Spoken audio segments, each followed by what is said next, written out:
Very good morning student, कैसे हैं आप लोग। चलिए हम लोग क्लियर क्वेश्चन पार्ट 6 में पहुंच गए हैं। डेफिनेटली यदि पार्ट 6 अभी मैं डिस्कशन करने जा रहा हूं तो पार्ट 5 का 2 क्वेश्चन 4 और 5 आपको होमवर्क में मैंने दिया था। बहुत अच्छा रिस्पांस मिल रहा है, बच्चे बिल्कुल सॉल्व कर रहे हैं और कमेंट बॉक्स में आंसर्स भी भेज रहे हैं। बहुत अच्छी बात है स्टूडेंट, बहुत अच्छा प्रिपरेशन होगा। हाँ, कुछ बच्चे जरूर पूछ रहे हैं कि सर ये क्वेश्चन बहुत ज्यादा टफ हो जा रहा है। बेटे देखो 30 जो क्वेश्चंस आते हैं उसमें 3 क्वेश्चन ऐसे होते हैं जो टफ लेवल के होते हैं, 15 क्वेश्चन ऐसे होते हैं जो मॉडरेट होते हैं और 5 क्वेश्चन 6 क्वेश्चन ऐसे होते हैं बहुत इजी होते हैं। हम ये जो 5 क्वेश्चन का सीरीज बना रहे हैं इसमें सारे क्वेश्चन, एक क्वेश्चन टफ रहेगा, 2 से 3 क्वेश्चन मॉडरेट रहेंगे और एक क्वेश्चन बहुत इजी रहेंगे। राइट स्टूडेंट, तो चलिए स्टार्ट करते हैं। ये जो क्वेश्चन नंबर 4 और क्वेश्चन नंबर 5 है, ये पार्ट 5 पिछले वीडियो का लास्ट 2 क्वेश्चन है। तो देखिए जरा क्वेश्चन क्या बोल रहा है, स्टार्ट करते हैं। fx इज इक्वल टू, मैं लिख रहा हूं fx इज इक्वल टू, मुझे गिवन है x cube plus x plus 1 10 pi times of GIF x। बहुत अच्छा क्वेश्चन स्टूडेंट, बहुत अच्छा क्वेश्चन। अच्छा ये GIF x है, अलजेब्रिक है, तो GIF के अंदर अभी तक आपको समझ में आ गया होगा और यदि नहीं आया होगा तो फंक्शन चैप्टर में ग्रेटेस्ट इंटीजर फंक्शन करके आप उसको बहुत अच्छे से स्टडी कीजिए। GIF x की बात बोला जा रहा है, मतलब GIF के अंदर ग्रेटेस्ट इंटीजर के अंदर जो है वो इंटीजर होना चाहिए। तो यदि ये इंटीजर है, x यदि इंटीजर है, क्या बोल रहा हूं मैं, x यदि इंटीजर है स्टूडेंट, तो यदि x इंटीजर है तो क्या हो सकता है, 0 हो सकता है, 1 हो सकता है, 2 हो सकता है, 3 हो सकता है, 4 हो सकता है और सब में 10 पाई इंटू 0, 10 0 0 पाई 0, 2 पाई 0, 3 पाई 0, तो ये तो 0 हो गया। इसका मतलब 0 इंटू ये, ओ देखो देखो fx मेरा 0 आ गया। अब यदि fx 0 है तो भैया इसका डोमेन ये हो ही नहीं सकता, रेंज ये हो ही नहीं सकता। fx इवन बिल्कुल सही आंसर सी। कैसे कैसे कैसे, ये सिर्फ ऑब्जर्वेशन बेस्ड क्वेश्चन था। सुनिए, ब्रह्मांड में इकलौता एक ऐसा फंक्शन है fx इज इक्वल टू 0 जो इवन भी है और ऑड भी है। तो ऑड के बारे में तो मुझे किसी ऑप्शन में कुछ बोला ही नहीं गया है, तो डेफिनेटली ये फंक्शन कैसा हो जाएगा, इवन फंक्शन होगा। कितना सुंदर क्वेश्चन है, देखते ही क्वेश्चन बन जाएगा। फिर से एक बार हम बता रहे हैं, सुनिएगा। ग्रेटेस्ट इंटीजर ये क्या होगा, ग्रेटेस्ट इंटीजर के अंदर वाली चीज जो है वो क्या होनी चाहिए, हमारा 0 होना चाहिए, 0 नहीं इंटीजर होना चाहिए। ग्रेटेस्ट इंटीजर फंक्शन के अंदर वाली चीज इंटीजर होना चाहिए, लाइक 0 1 2 3 4 सब कुछ।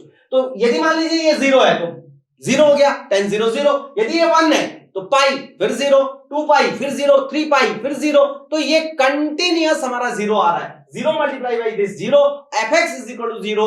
पूरे ब्रह्मांड में इकलौता एक function fx is equal to 0 है जो इवन भी है एज वेल एज ऑड भी है।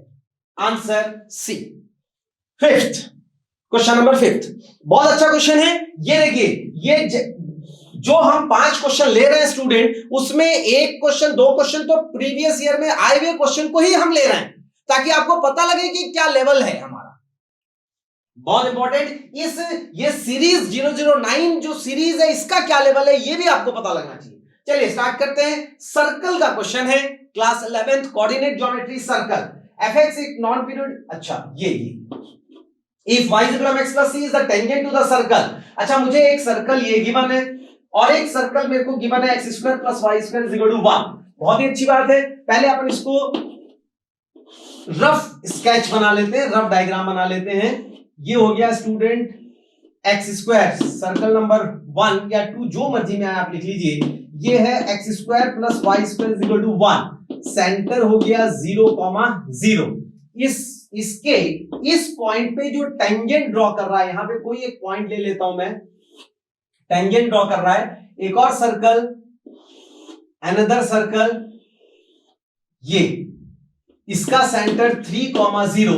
इस सर्कल पे एक रैंडम पॉइंट है, उस पॉइंट पे जो टेंजेंट हम ड्रॉ कर रहे हैं, ये टेंजेंट जो है, ये टेंजेंट जो है ये यहां पर 90 डिग्री, ये दोनों टेंजेंट जो है परपेंडिकुलर है, परपेंडिकुलर टू द टेंजेंट्स।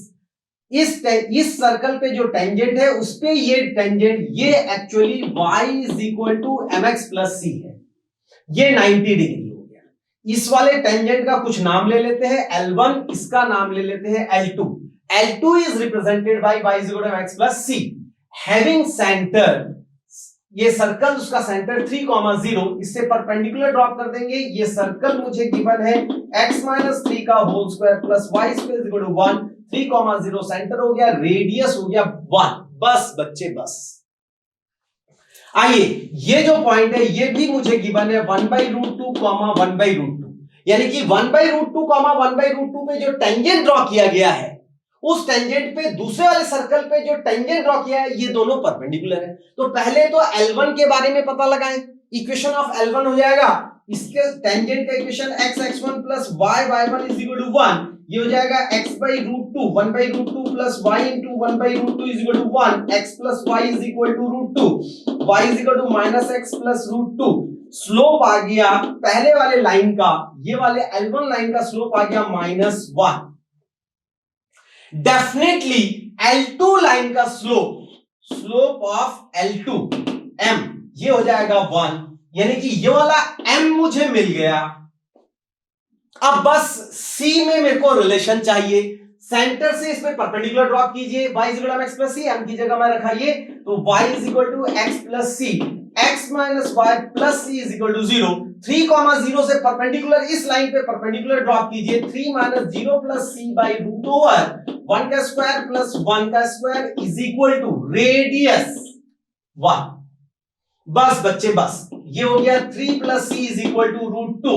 अब इसको स्क्वायरिंग कर दीजिए बोथ साइड. ये आ जाएगा 9 plus c square plus 6 c is equal to 2.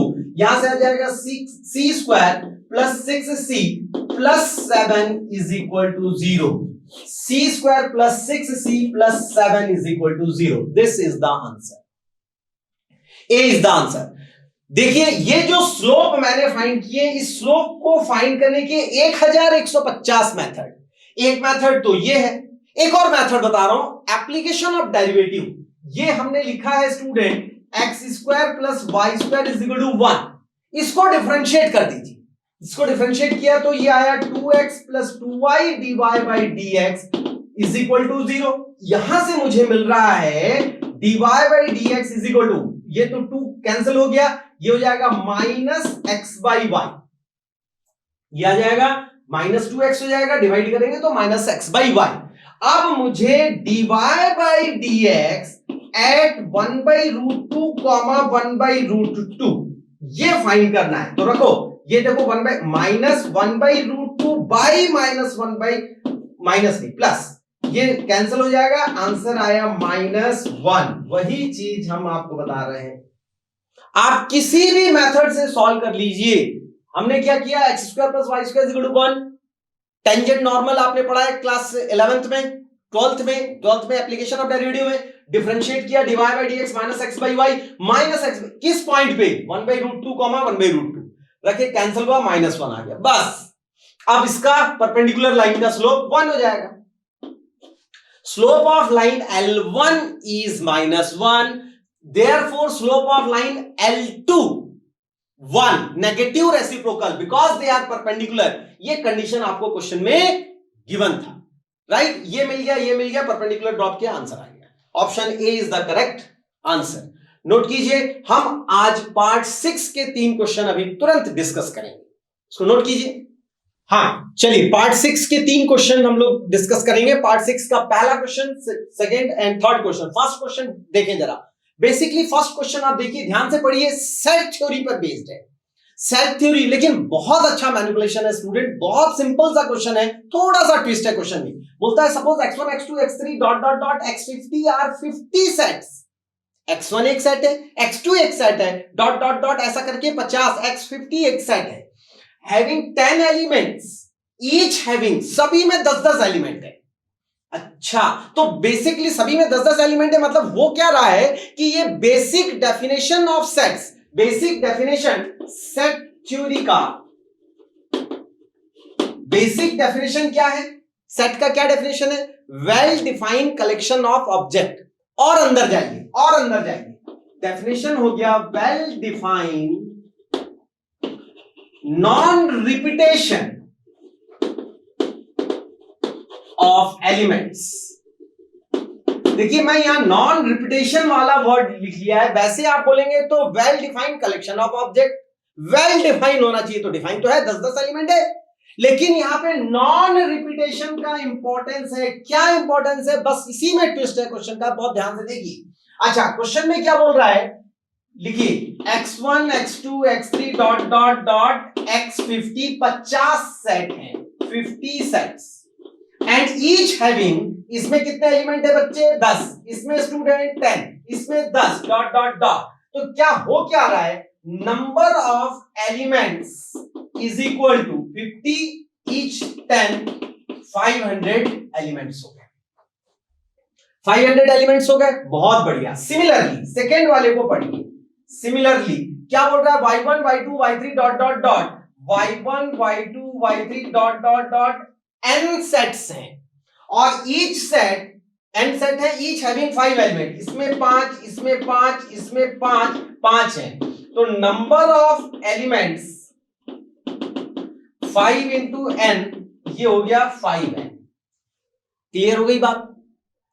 अब जो लास्ट जेड, जेड के बारे में क्या बोल रहा है, एक्चुअली जेड जो है ये union of i is equal to 1 to 50 xi is equal to union of i is equal to 1 to 50 yi, यही आपका जेड है। Z belongs to exactly 25। अभी मैं इसको समझाऊंगा, एग्जैक्टली 25 को समझाऊंगा। सबसे पहले आप देखो स्टूडेंट की जेड क्या चीज है। बेसिकली जेड जो एक सेट है ये x1 x2 x3 x4 dot dot dot x50 का यूनियन है। जेड क्या है यहां पे हम लिखेंगे, यहीं पे तो क्वेश्चन सॉल्व होगा। जेड क्या है बेटा, बहुत ध्यान से समझिए, Z be the set, Z क्या है x1 x2 x3, क्योंकि i is equal to 1, i is equal to 2, i is equal to 3, 50, x1 x2 x3 dot dot dot x50 इन सब का यूनियन है। लेकिन इसमें बहुत इंपॉर्टेंट, जब मैं nz फाइंड करने जा रहा हूं तो देखिए इसमें 25 एलिमेंट्स आर रिपीटेड, ये लिख रहा है एग्जैक्टली 25 एलिमेंट। ये पूरे x1 से x50 में 25 एलिमेंट जो है, 25 एलिमेंट जो है वो रिपीट हो रहे हैं बस। तो जैसे ही मैं nz फाइंड करूंगा, nz हो जाएगा 500 डिवाइड बाई 25, यानी कि ये आ गया 50। Similarly nz is also second, z is also the union of y1 y2 y3 y50। Sorry, यहां पे क्या है, यहां पे होगा n होगा, 50 नहीं है, यहां पर n है। z और क्या चीज बोल रहा है, जेड ये है क्या है, y1 y2 y3 सबका यूनियन है, लेकिन उसमें कितने एलिमेंट एग्जैक्ट है, एग्जैक्टली 6 एलिमेंट। तो nz इज ऑल्सो, यहां पे number of element 5n divide by 6, क्योंकि 6 एलिमेंट रिपीट हो रहे हैं बस स्टूडेंट, बस ये दोनों इक्वल होगा क्योंकि दोनों में जेड की बात कही जा रही है। हेंस मैं कह सकता हूं 5n by 6 is equal to 20, 5n is equal to 120, therefore n is equal to 24. This is the answer. देखिए 24 इतना आसान क्वेश्चन था। फिर से एक बार क्वेश्चन के थीम को समझिए। क्वेश्चन में बोल रहा है, सेट थ्योरी का क्वेश्चन है और सेट का डेफिनेशन है well defined collection of object. Well defined collection of object में थोड़ा और हम उसको डिफाइन कर लेते हैं तो वो हो जाएगा वेल डिफाइंड नॉन रिपीटेशन। जो सेट थ्योरी का डेफिनेशन में है कि जो हम एलिमेंट्स लिखते हैं वो रिपीटेड नहीं होने चाहिए। तो सभी में 10-10 element, total number of element 500, 500। इसमें भी हो गया टोटल 5-5 एलिमेंट है, n है तो 5n हो गया। लेकिन z में बोल रहा है z belongs to exactly 25 of xi, मतलब 25 एलिमेंट बेटा रिपीटेड है। और जैसे ही 25 एलिमेंट रिपीटेड मिला, nz number of elements in z, nz 500 by 25 इतना आ गया। nz is also the union of 1 to n, तो इसमें कितना हो गए 6 एलिमेंट एग्जैक्टली बोल रहा है 6, तो डिवाइड बाई 6 दोनों को इक्वेट किए, n का वैल्यू आ गया। नोट कीजिए, सेकंड क्वेश्चन करते हैं। हाँ, सेकंड क्वेश्चन देखिए, ध्यान से देखिए। Second question, integration 0 to pi mod of cos x power 3 dx। बहुत अच्छा क्वेश्चन, बहुत ही अच्छा क्वेश्चन, समझना है। देखिए एक प्रॉपर्टी हम लोगों ने पढ़ा है, एक प्रॉपर्टी पढ़ा है हम लोगों ने, integration of 0 to 2a fx dx is equal to, इसके दो आंसर्स होंगे, 2 times of 0 to a fx dx if and only if f upper limit minus x is equal to fx and 0 if and only if f 2a minus x is equal to minus fx। हम इसको ऐसा लिख सकते हैं। तो देखिए question में क्या हो रहा है, 0 to पाई है, ठीक है बेटा, 0 to पाई। यदि मेरे पास fx mod of cos x power 3 है, तो f upper limit minus x क्या हो जाएगा भैया, mod of cos pi minus x का क्यूब। अच्छा cos 180 minus theta second quadrant minus cos theta minus cos x। अच्छा ये मॉड है, तब तो फिर से वही आ गया। तो यही चीज मेरे पास fx है, तो मैं इसको ऐसा लिख सकता हूं, हेंस बड़े आराम से मैं 0 to इसको क्या कर दूंगा 2 टाइम्स, मतलब हम इसको लिख देंगे 2 टाइम्स 0 to पाई बाई 2, ये हो जाएगा mod of cos x cube dx।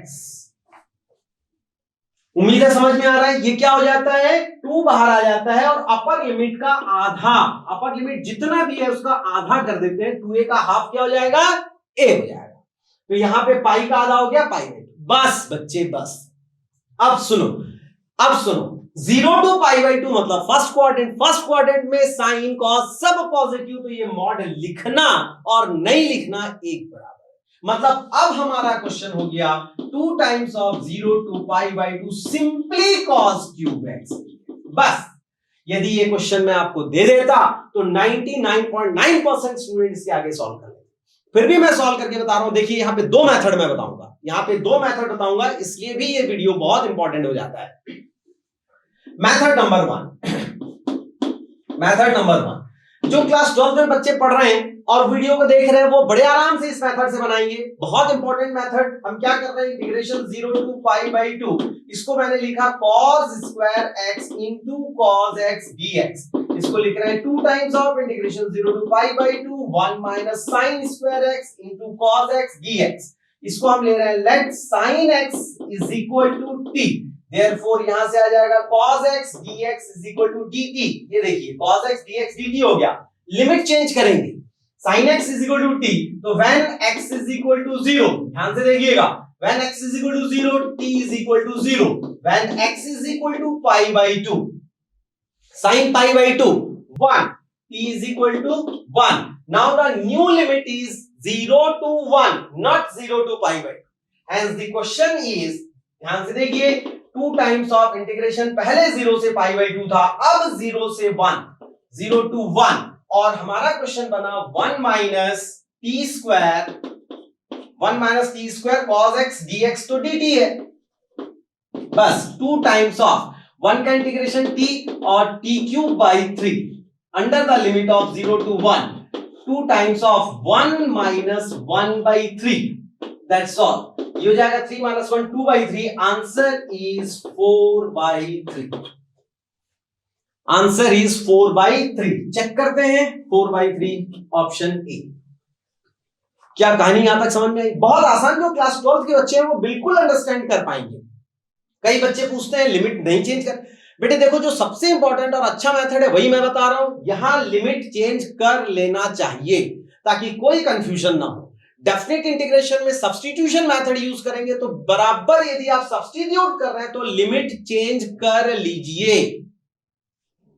This is the answer. अच्छा ये मेथड 1 था। मेथड 2 उन स्टूडेंट के लिए मैं बता रहा हूं। मेथड 2 जो हम है बताने जा रहे हैं ये उन स्टूडेंट्स के लिए बता रहे हैं जो ड्रॉप लेके तैयारी कर रहे होंगे। यहां एक नया मेथड मैं इंट्रोड्यूस कर रहा हूं, gamma method. Actually gamma method होता क्या है, कैसे सॉल्व करते हैं, थोड़ा सा ध्यान दीजिएगा। इसको रब कर देते हैं। हाँ सुनिए, गामा मेथड बताने जा रहे हैं। Integration 0 to pi by 2 sin raise to px cos raise to qx dx में गामा मेथड यूज होता है।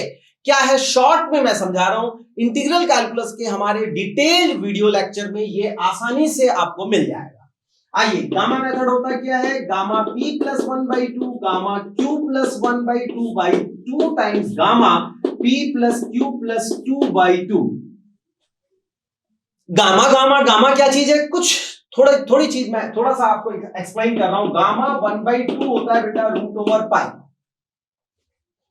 गामा 1/2 रूट ओवर पाई, बहुत इंपॉर्टेंट। अच्छा इंटीजर ले लेते हैं, गामा 1 होता है 0 फैक्टोरियल, गामा 2 होता है 1 फैक्टोरियल, गामा 3 होता है 2 factorial dot dot dot etcetera.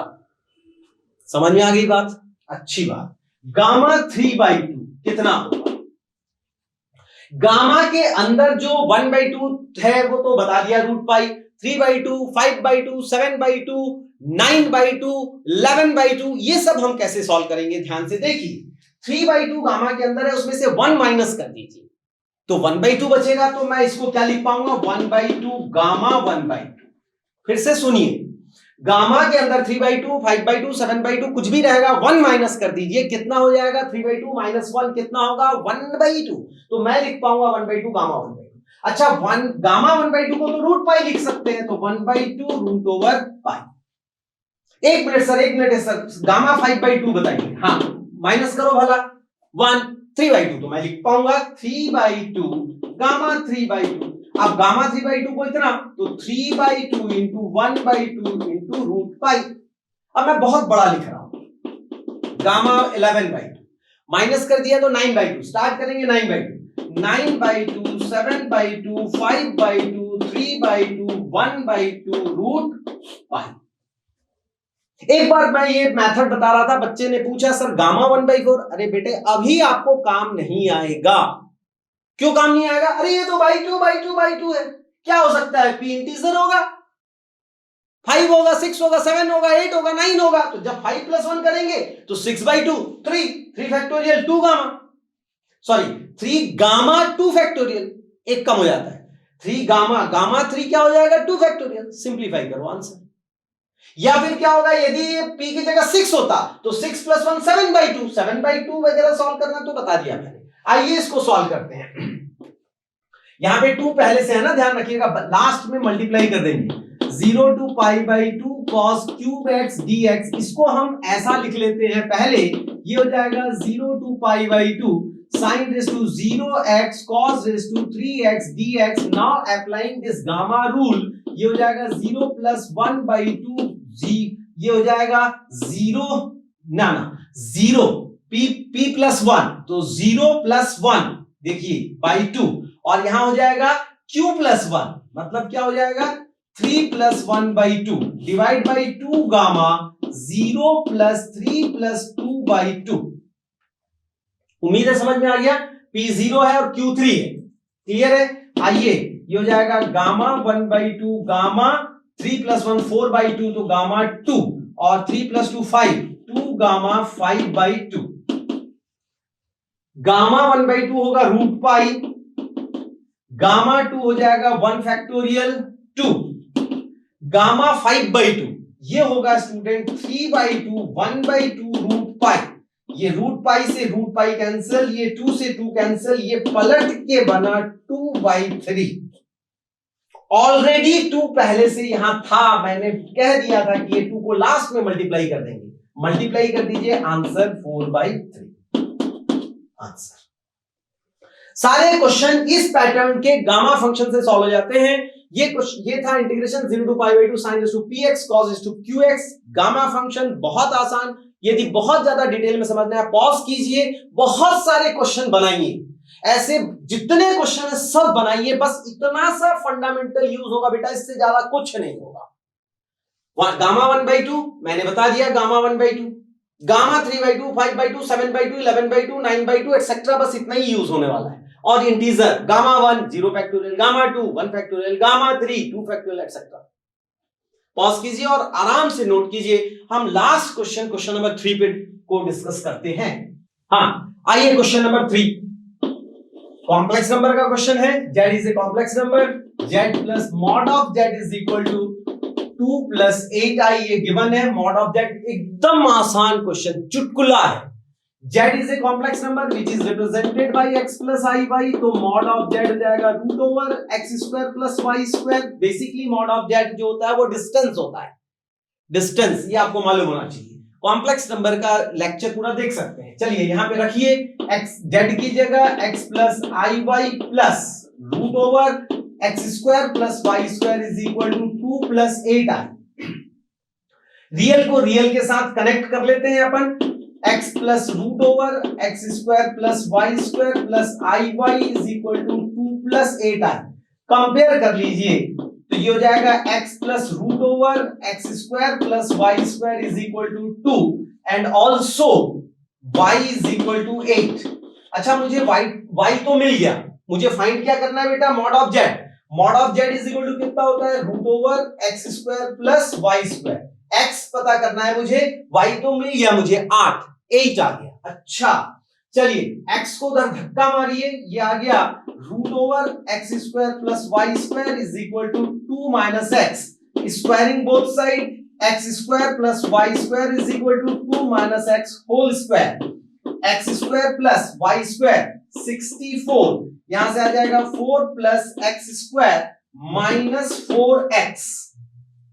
X square cancel, यहां से आ गया 4x is equal to 4 minus 64, ये आ जाएगा माइनस 64x।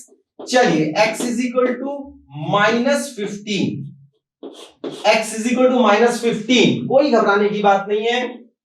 माइनस 15 का स्क्वायर प्लस y 64, 225 प्लस 64, ये आ जाएगा 982, तो 17।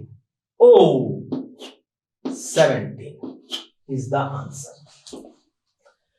क्लियर है, बात समझ में आ रहा है, बहुत आसान। बस मॉड जेड वैल्यू रखा, कंपेयर किया, x और y आ गया, x और y आने से स्क्वायरिंग की, स्क्वायरिंग करने पे x और y फाइंड हो गया।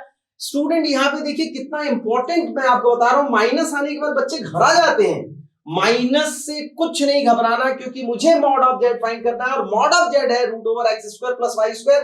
एक्स ऑलरेडी माइनस 15 है, माइनस 15 का स्क्वायर पॉजिटिव होगा, 225 plus 64 289 and the square root of 289 is 17।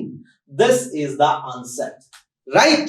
Note कीजिए, हम अभी इस पार्ट 6 का 2 क्वेश्चन राइट करेंगे और वो 2 क्वेश्चन आपके होमवर्क में रहेगा। ओके हाँ स्टूडेंट, ये 2 क्वेश्चन लास्ट के 2 क्वेश्चन है जो आपको होमवर्क में करना है, और मैं आपसे बार बार रिक्वेस्ट कर रहा हूं कि ये 2 क्वेश्चन सॉल्व करने के बाद आप कमेंट बॉक्स में इसके आंसर्स भेज दीजिए। उसके बाद जब हम नेक्स्ट क्लास में इसका डिस्कशन करेंगे तो आप अपने आप भी आंसर चेक कर सकते हैं, हम भी बता दें। क्वेश्चन नंबर 4 जो है बाइनोमियल थ्योरम का है। क्वेश्चन बोलता है the coefficient of x to n in the expansion of this x plus 2n plus 1 c0, x plus 2n plus 1 c1, x plus 2n plus 1 c2 dot dot dot x plus 2n plus 1 cn coefficient बताना है। अच्छा, 5th question limit का सदाबहार question, बहुत अच्छा question. Limit y tends to 0 root over 1 plus y raise to 4 minus root 2 divide by y raise to 4। Simplify कीजिए 4। अच्छा, ये किस चीज का नोटेशन है, थोड़ा हिंट कर देता हूं, ये डज नॉट एग्जिस्ट है। शॉर्ट में ऐसा लिखते हैं, एग्जाम में ऐसा लिखा हुआ भी आ सकता है, डज नॉट एग्जिस्ट है। बाकी ये 4 आंसर नोट कीजिए और सॉल्व करके कमेंट्स बॉक्स में जरूर भेजिए answer. Right student, thank you.